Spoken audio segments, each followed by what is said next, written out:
Hey Secreters! So today is Alternate Theory Thursday.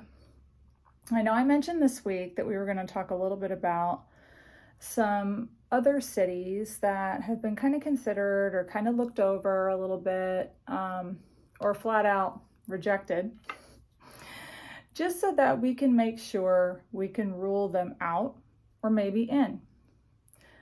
I picked St. Louis this week because it's been kind of a hotbed for many years in the secret world as far as its, legitimacy and its clues. So when I began really looking into St. Louis and seeing the emails that Byron had corresponded with Johann at that time in the early aughts of 2002, 3, 4, something like that, it really began to strike me that we have really no premise to understand how these people were emailing Byron. Were they getting to the point it was getting overwhelming and they were annoying to him? Not that I could really see him be completely annoyed from the personality that I'm learning about him. But, you could probably also get a little put out with a lot of the same questions over and over and over again. But one thing really sticks out in my mind when he'd asked if there was a casque in St. Louis, and Byron's response was, there is a casque in St. Louis, put a D at the end of St. Louis. And some people have said, it's a typo, that kind of thing. But, Byron was a communications major.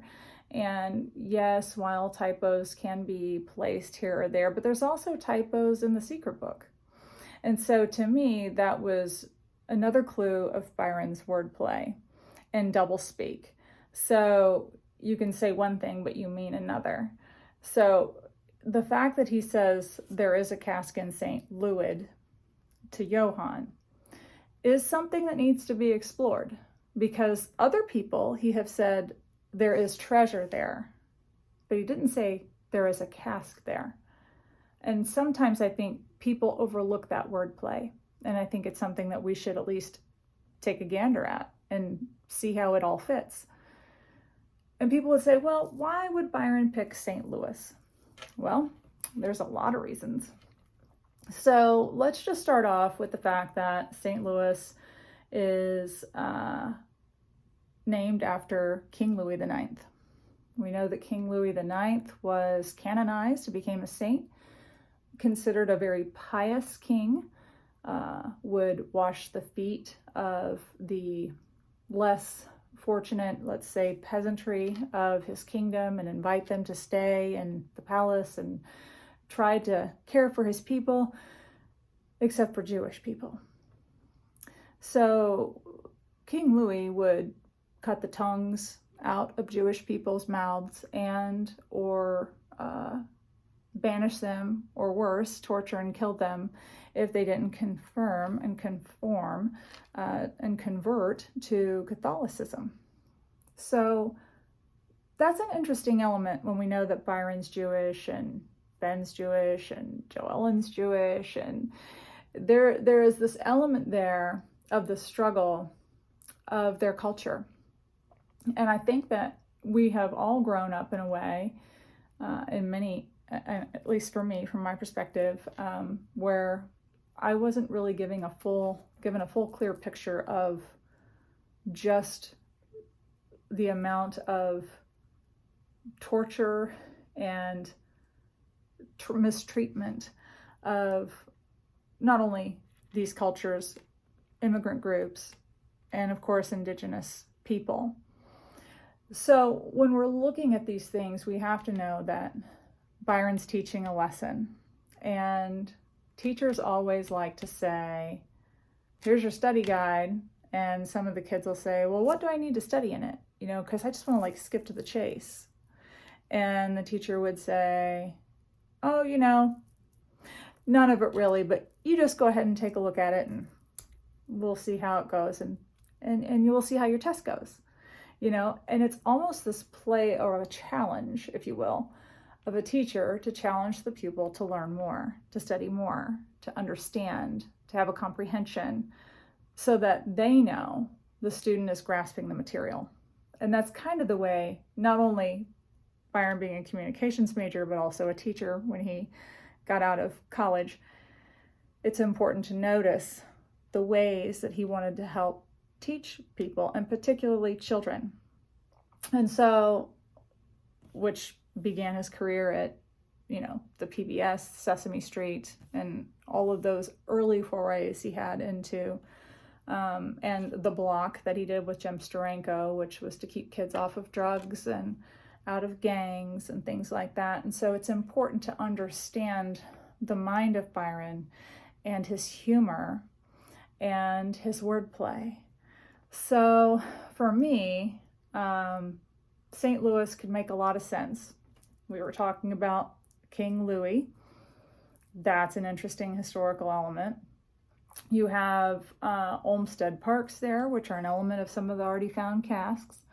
You have really a rich immigrant history there of Pennsylvania Dutch, German, the Swiss, the Irish, really kind of a plethora of immigrants, and the French too, right? Because we have the French that settled it. When we think about from those early immigrants on, Robert E. Lee, famous in the Civil War for the Confederacy, was an engineer at one time. He re-engineered the Mississippi River so that it would flow and the port would be on the Mississippi side and not on the Illinois side.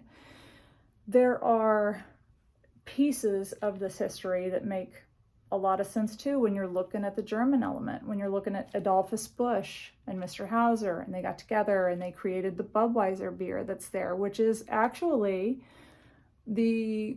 considered now the largest brewing company in the world, right there in St. Louis, with a rich German history. So much so that the Budweiser company sued Miller Company because they called themselves Miller Budweiser. I don't know if you've seen some of my pictures from Milwaukee, but early on, before Miller time, Miller was Budweiser Miller, and Miller lost that lawsuit. So they had to drop Budweiser from their name. And so when you look through the secret book and you look at the page of the Mind Boggles, you'll see that there is an illustration there of a woman paralyzed by her Mind Boggle TV with popcorn and a can of Budweiser sitting next to her. And you may say, well, Karen, this is kind of interesting because didn't Byron not drink? That's right, Byron didn't drink. Byron did not believe in drinking, smoking, or doing drugs. He was actually a pretty moral and ethical man, if I can use that term, because it's been thrown around a lot lately, but we need to really understand what that means for him. Growing up Orthodox Jewish, that has an impression on your life for your existence on this planet, just like any of our other religions would affect us as well. And so when Byron would put something like that in the book, we have to understand why, what it means, what it symbolizes, where is it taking you? Because that gets lost in translation sometimes. And so it's worth a simple look into the history of that city just to see, why would Byron say those things? Oh, all of these things are mentioned. It is the gateway to the West, and it's spoken about in the book as well with Lewis and Clark and their expansion westward and manifest destiny. But then you also have, back to the Civil War element, the case of Dred Scott, which is one of the largest black eyes on the U.S. Supreme Court in its history of inception, when a man fought for his freedom to become a free man from a slave and was denied. So when we talk about the initialization of the Civil War, we also have to think about those key critical elements. The music, the French that founded their settlement there along the Mississippi River. These things, to me, that are mentioned here or there, peppered throughout the book, are something that we have to consider. We just do. Now, do we know 100% for sure? We don't. Is it worth a look because of all of this that's mentioned in the book and there are all these little clues? Absolutely. It doesn't mean Montreal's wrong. It doesn't mean St. Louis is right. It means it's worth a look. And to put some of these elements that we read in the book together with the history of the city. You know, we know that they had not only in 1904 the World's Fair and the Olympics at the same time, which is kind of a funny thing when you look back in the history and you see how they did the long run, where people were just kind of joining in here or there. A couple of the runners were hit by cars on the path. It was so dusty and hot. People were passing out with heat exhaustion. A fascinating history in St. Louis. Some of the great jazz and blues artists are from there, got their start there. We know that Byron loved jazz. We know Byron loved food. And we know that through his friends have said Byron loved St. Louis. So why not consider it? Why not take a look? Can it hurt? No, it can't hurt. And as I've said before, and I'll say again and again and again, there are no cities that are confirmed. They never have been in 40 years, and they never will be until a casque is pulled out of the ground. That you can take to the bank. I know some other groups have tried to force people into this cattle call of belief, and it's just not there. And you really have to wonder why people want to force you into believing cities are confirmed, and in 40 years, nothing still has been found. Are they doing that to you on purpose? Are they trying to get you not to look at other possible issues with other cities? It's questionable. I question that behavior. I question everything because I won't drink the Kool-Aid. This is why this group is here, so that we can talk about these things and mention them in very kind ways and kind manner. And by the way, if you say, oh my gosh, it's 100% Montreal, they're wasting their time looking at St. Louis, you can think that. You don't have to jump in and join the conversation. You can watch it. You can think about it. We don't have to tell people they're wrong or right. We don't do that here. We say, these are theories. They're not solves. Nothing is solved. A solved is the 3 casques that have already been found. And if Byron was alive today, he would encourage you to use the proper terminology for that, which is a theory, not a solve. And wordplay and word context is important. I'm so lucky that I have such great friends in the community who, like Lisa, sent me this stack of wonderful dictionaries from Europe, from Great Britain. The Collins, the Samuel Johnson, the dictionaries that in America Noah Webster despised, Thomas Jefferson didn't want anybody to use unless they were only going to use it contextually for moral guidance, because it was created in a foundation of the religion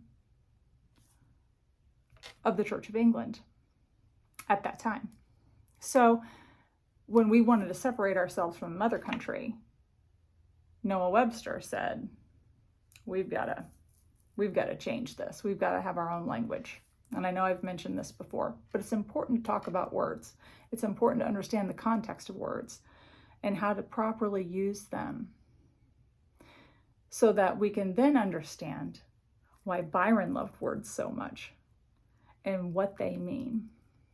Just like when we talked about the last page of the Fair Folk, where we talked about the Severin and sloshing through the gulag, the last couple of fairies at the end of the book.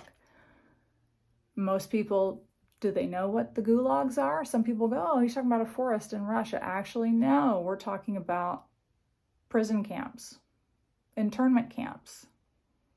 Because the book, the secret book, was dedicated to Byron's Russian friends who were trying to find the light in the darkness.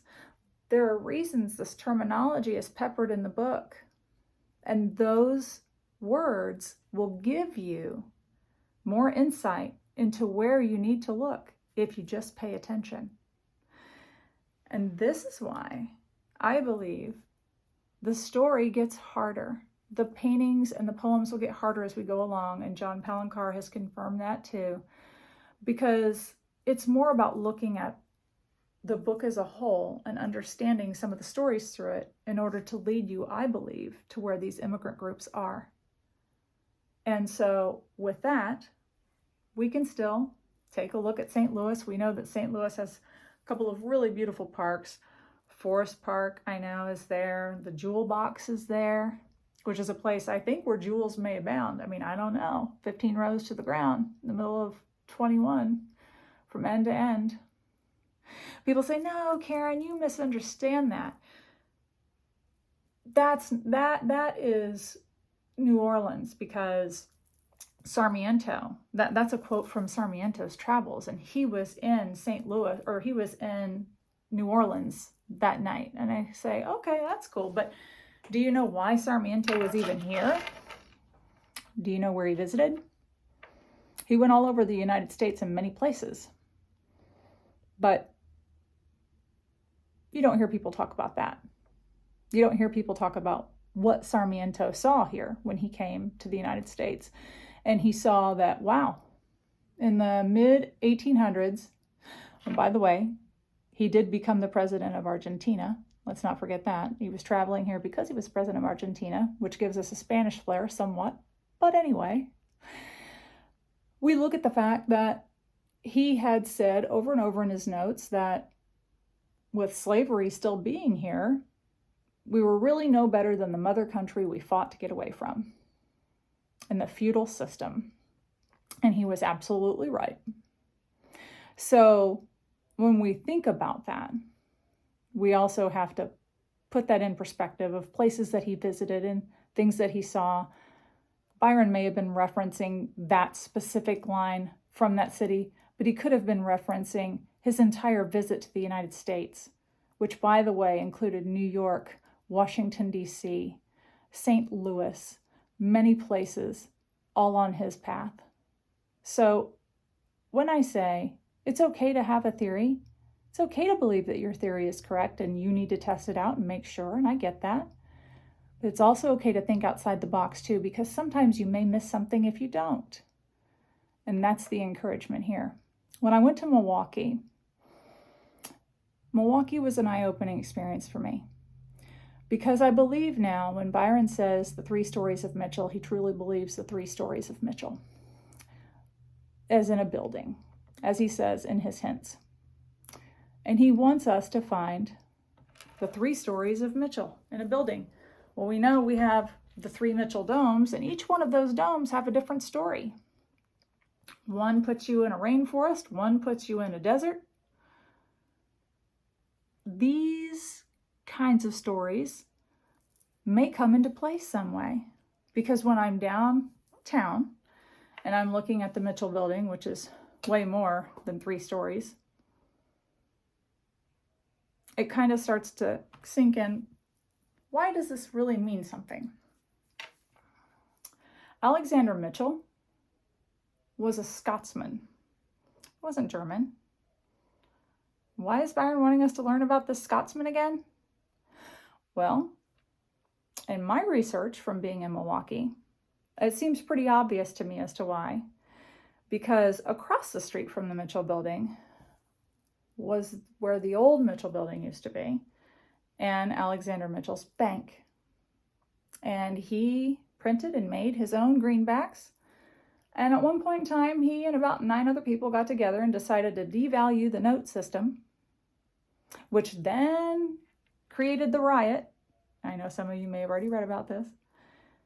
And they rioted in his bank, and they took to the streets, and they threw out all of his furniture, crashing it through the windows, set it on fire in the middle of Grand Avenue, which is now Wisconsin Avenue. And that was the beginning, 2 years later, of what then became the national banking system that we have today in our country. Is that important? Maybe. Maybe not. But it's worth a look. I often struggle sometimes with whether or not some of the lines in the book could be esoteric or actually have a visceral, concrete meaning. Something that's you can see. Whether it's something that you're supposed to see or something you're supposed to think and know, and let that point you in the direction of the next line. Walking the puzzle, and yes, I did do the steps. I am aware that the bottom steps were added later on. I still struggle with the count of the steps, because if you're counting one step, because they platform down. You go so many steps, there's a longer spans of steps where you could take another few footsteps down to the next set of stairs. So is Byron really saying steps, or is he saying stairs? Which one are you counting? That's important to notice too, because that's about the wordplay. You think, oh, I'm going to count the steps. I'm going down the stairs, right? But are you actually counting your steps or the stairs? These things really make you sit back and kind of reevaluate. Once you've been able to walk through that city and look at what you thought from researching online and then getting to the meat of it, so to speak, and seeing it for yourself, is really eye-opening. And it brings a lot more questions, which I'm excited about, because I like questioning things. And I like to be able to find the proper answer. So we're going to head to St. Louis here in just a few weeks. We're going to try to have a better walk through there, because the weather with me in Milwaukee was uncooperative. And that's okay, because I'll get to go back. I mean, I only live a few hours away. And I will need to go back, because I really need to find the rest of the walkthrough. It was hard, obviously, being able to go down into the ravines. There were sections of the bridge that were closed off because they're being repaired. So I couldn't really get into the nitty-gritty of a real good walk. But I'm going to go back and we're going to do it. But anyway, back to Alternate Theory Thursday. When you look at St. Louis and you think about other poems too, right, that you could try to apply, because I mean, we knew that Boston was presumed Philadelphia for 30 plus years before they figured out, oh, it's Boston. That makes sense. Yeah. Paul Revere. Now it all makes sense. I mean, it all makes sense now, but it's got to make sense before then too, so we can find a casque. And that is where you have to be open-minded to following the story of the city, maybe the name of the city, and why. Does it have a French history? Is it French? Could it be Dutch? Could it be German? I mean, we've got so many elements there. It's worth exploring them all. I know that in 1982, there was a very large congregation of people on the lawn of the St. Louis Arch. Tons and tons and tons of people there. I have a picture of it in my files. 13,000 photos of lots of different cities and pieces. And it was an ample place and ample time to be able to wander those beautiful parks and bury things without being noticed. Byron was, really lucky at that time, because living in our society today, all the crazy people that want to put bombs places and blow stuff up. I mean, we can see why the parks are very adamant about watching over people and making sure you do the proper process of permits for digging and things like that. I find it interesting. There are other groups that say, oh, they can't dig because they're too close to the hunt, or, they just know too much. But yet there's video of them digging a couple months ago in North Carolina. And I have to sit and think to myself, I can't believe people follow people like that. Wouldn't you want to follow someone with more integrity and ethics? That's the question of the day, right? So, alternate theory Thursday. It's fun to think about the possibility of another place. Can't hurt you. It could distract you a little while, but is the distraction worth it? I mean, you are learning history. You are learning about the indigenous people that were there. In Milwaukee, we have the Potawatomi. They're talked about. The early First Nations up around the Great Lakes. And that can't be bad learning about this stuff, right? So, with that, I've talked to you for quite a bit now, and you're probably getting bored, so I'm going to end it now. But it was great to be in Milwaukee. I can't wait to go back. I can't wait to get back to the Historical Society and look through some more stuff. And then I can't wait to head to St. Louis to look around too. And then after St. Louis, we may hit Louisville too. Louisville's worth a good look too. We could talk about Louis the Sun King, that Louisville's named after, and a weird kind of phobia he had because he thought that his rear end was glass, and if he sat on it, he could break it. So he was always comforted around pillows his whole life. Longest reigning monarch, right behind Queen Elizabeth II.